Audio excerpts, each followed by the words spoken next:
بسم الله الرحمن الرحیم. په پیل کې د خبرونو سرټکي. هیواد ته د بیرته راستنه سوو شخصیتونو سره د مولوي عبدالسلام حنفي لیدنه، د یوه ترکي شرکت سره د شاولي کوټ ولسوالۍ د دره نور لپاره د مرمر ډبرې د قرارداد لاسلیک، او د حماس لخوا د اسرائیلي بندیانو د خوشي کولو په پروسه کې ځنډ. درنو لیدونکو سلام، د نن ورځ خبرونو ته ښه راغلاست. نن سه شنبه د 1403 کال د سلواغي 22مه نیټه ده. زه صادق فروتن یم. د هم بشپړ خبرونه. د افغانستان د رئیس الوزراء اداري مرستیال مولوي عبدالسلام حنفي د یو شمېر هغو افغان شخصیتونو سره په یوه غونډه کې چې هیواد ته راستانه سوي دي وویل چې افغانستان د افغانانو ګډ کور دی، او له هغوی یې وغوښتل چې د هیواد په پرمختګ کې برخه واخلي. په ورته وخت کې راستانه سوو شخصیتونو د هیواد امنیت د تأمین او د خلکو د ستونزو د حل لپاره د اسلامي امارت د هڅو ستاینه وکړه، او ویل چې په هیواد کې ټولنیز پرمختګونه د ډیرو شخصیتونو د بیرته راستنېدو لامل شوي دي. دا په داسې حال کې ده چې د اسلامي امارت له واکمنۍ وروسته سلګونه پخواني حکومتي چارواکي هیواد ته راستانه شوي او په خوندي ډول ژوند کوي.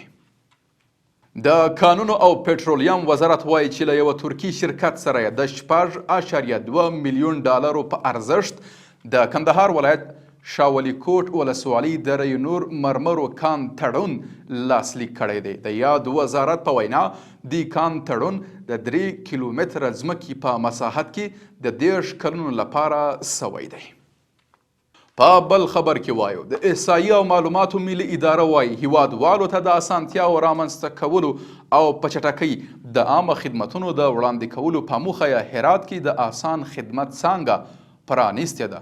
یاده اداره زیاتوي په پام کې لري چې هیوادوالو ته د چټکو پر وخت او متوازنو خدمتونو د وړاندې کولو په موخه د هیواد په کچه د آسان خدمت مرکزونه لا ډیر فعال کړي.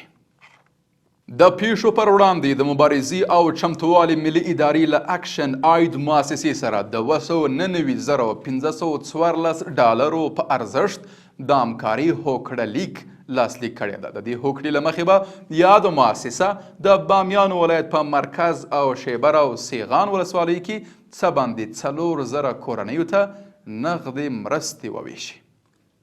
او په پای کې د نړۍ څخه حماس اسلامي غورځنګ وایي چې د اسرائیلو له لوري غزه کې د اوربند هوکړې د سرغړونې له امله یې د پاته بندیانو خوشي کول ځنډولي.